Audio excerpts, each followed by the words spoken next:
Morning students, 12वीं हमारा lesson start कर रहे हैं। आज हम भारत के संदर्भ में सतत नियोजनीय पोषण,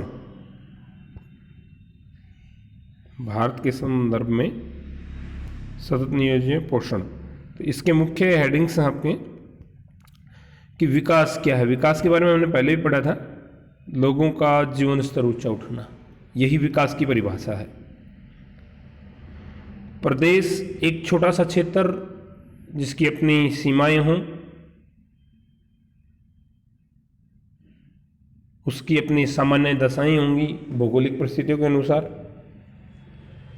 नियोजन का अर्थ होता है योजनाबद्ध तरीके से किसी भी चीज का इस प्रकार से इस्तेमाल करना कि भविष्य में वो आगे काम आ सके। योजनाएं विकास को प्राप्त करने के लिए विभिन्न योजनाएं बनाई जाती हैं, टारगेट रखे जाते हैं। सेवाओं में हमने आपको समझाया था ये चीजें। उसके बाद है योजनाओं के लक्ष्य, टारगेट, जिसे मैंने अभी बोला था कि हमें, जैसे हमने हरित क्रांति को लिया कि उसमें हमने ये लक्ष्य रखा था कि खाद्यापूर्ति में भारत को आत्मनिर्भर बनाना है। ये इनके उद्देश्य या लक्ष्य होते हैं। इसमें आपका उपभोक्ताओं की स्थिति को सुधारना, गरीबी उन्मूलन तथा रोजगार के अवसर प्रदान करना, विभिन्न योजनाओं के लक्ष्य रखे जाते हैं। ऐसे समन्वित व जनजातीय क्षेत्र ITDP, ऐसे क्षेत्र जो मुख्य धारा से बिल्कुल अलग रहते हैं, जो मुख्य धारा में शामिल ही नहीं रहते, उन क्षेत्रों के विकास के लिए अलग योजनाएं बनाई जाती हैं। इन क्षेत्रों को हम कहते हैं समन्वित जनजातीय क्षेत्र। इसमें हमारा भरमौर हिमाचल प्रदेश का क्षेत्र है, जो कि पहाड़ियों के बीच का क्षेत्र है, एक मैदानी भाग, विभिन्न पहाड़ी क्षेत्र है ये। उसके बाद है इंदिरा गांधी नहर क्षेत्र, यह हैरिकेपतन राजस्थान से निकाली गई है। ये नहर क्षेत्र जो है ये राजस्थान का जो जैसलमेर और बाड़मेर क्षेत्र है, भारत की राजस्थान सीमा के साथ, पाकिस्तान सीमा के साथ लगता हुआ फैला हुआ क्षेत्र, वहाँ के लोगों के लिए पीने के पानी की व्यवस्था और सीमा क्षेत्र के लोगों के लिए या हमारी सीमा के ऊपर लोगों को पानी की मुहैया कराने के लिए, सैनिकों को, उसके लिए बनाया गया है इंदिरा गांधी नहर क्षेत्र। इसका विकास अलग प्रकार से किया गया ताकि वहां के लोगों को पानी का प्राप्त हो सके। उसके बाद हम एक एक विषय में इसके अध्ययन करेंगे। इसके बाद आता है हमारा भरमौर जनजातीय क्षेत्र। इसके विकास के क्या उद्देश्य? सामाजिक जीवन, भरमौर क्षेत्र का सामाजिक जीवन बाकी क्षेत्रों से अलग है क्योंकि वहां के जनजातीय लोग रहते हैं। यह 21 नवंबर 1975 से अधिसूचित किया गया था। गद्दी जनजातीय जो कि भेड़ बकरियों को पालते हैं उनसे संबंधित क्षेत्र है ये।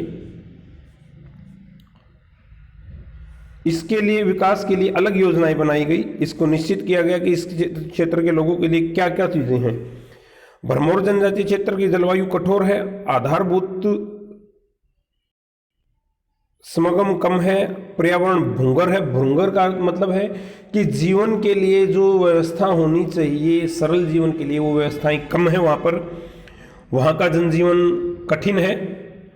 2001 की जनगणना के अनुसार भरमौर मंडल की जनसंख्या 32,246 थी, अर्थात जनसंख्या घनत्व 20 व्यक्ति प्रति वर्ग किलोमीटर था।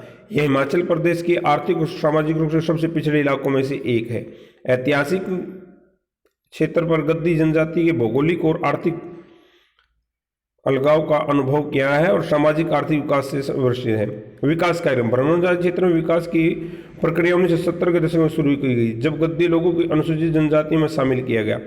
1976 में 5 पंचवर्षीय योजनाओं के अंतर्गत 5वीं पंचवर्षीय जनजातीय उप योजना आरंभ की गई, जिसके अंदर इसको चिन्हित किया गया।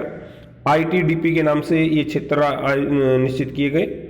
उसके बाद उद्देश्य, इस क्षेत्र में जनजातीय समन्वय विकास उपयोजन का सबसे महत्वपूर्ण योगदान विद्यालयों, जन स्वास्थ्य सुविधाओं, पेयजल, सड़कों, वही हमने जो मानव विकास में पढ़ा था ना, उन्हीं सभी सुविधाओं का विकास करना ही हमारा उद्देश्य था। विकास कार्यक्रम से प्राप्त लाभ, इस क्षेत्र की स्त्रीय साक्षरता 1971 में 1.8% थी, जो बाद में बढ़कर 42.83 हो गई। स्त्री और पुरुष साक्षरता दर में अर्थात साक्षरता में लिंग असमानता भी कम हुई। गद्दी के परंपरागत अर्थव्यवस्था जीवन निर्वाह कृषि व पशुचारण पर आधारित थी, जिसमें खाद्यान्न और पशुओं के उत्पादन पर बल दिया जाता था। परंतु 20वीं शताब्दी के अंतिम 3 दशकों के दौरान ब्रह्मोत्तर क्षेत्र में दालें और अन्य कई नकदी फसलों की खेती में बढ़ोतरी की गई। उनका जो मुख्य जीवन था कि पशुचारण, उसको हटा करके उसकी बजाय उन लोगों को शिक्षित किया गया कि वो दलहन की कृषि करें, जिससे उनका क्षेत्रीय विकास हो सके। आज आप इस भरमौर क्षेत्र को करेंगे, कल हम इसके आगे का भाग करेंगे, जिसमें आपका आ जाएगा भारत में नियोजित और प्रक्षेप का अवलोकन करना। ये आप अपनी बुक से देख करके अपनी नोटबुक में लिखें भी गए। Thank you, have a nice day.